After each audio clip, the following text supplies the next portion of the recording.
నేను అర్ధరాత్రి బస్సు కోసం ఎదురు చూస్తుండగా నా పక్కన ఒక అపరిచితుడు కూర్చున్నాడు.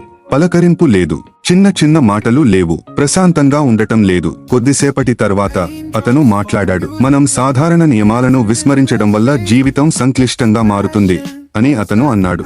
తర్వాత అతను నా వైపు చూసి, నీకు ఒకటి మాత్రమే ఇస్తాను అని అన్నాడు. నేను ఎందుకు వింటున్నానో తెలియక మర్యాదగా నవ్వాను. నువ్వు గందరగోళంలో ఉన్నప్పుడల్లా అని అతను అన్నాడు, రాత్రి ప్రశాంతంగా నిద్రపోయేలా చేసే ఆప్షన్ను ఎంచుకో. అతను ఏమి చెబుతున్నాడో నేను అడగకముందే బస్సు వచ్చింది. అతను లేచి నిలబడి ఒకసారి తల ఊపి వెళ్లిపోయాడు. మొదట్లో నేను దాని గురించి మర్చిపోయాను. కానీ రోజుల తర్వాత పనిలో నాకు టెంప్టింగ్ షార్ట్ కట్ ఎదురైనప్పుడు అతని మాటలు తిరిగి వచ్చాయి. నేను నిజాయితీని ఎంచుకున్నాను. అది నాకు సమయం ఖర్చు చేసింది, కానీ శాంతిని కాదు.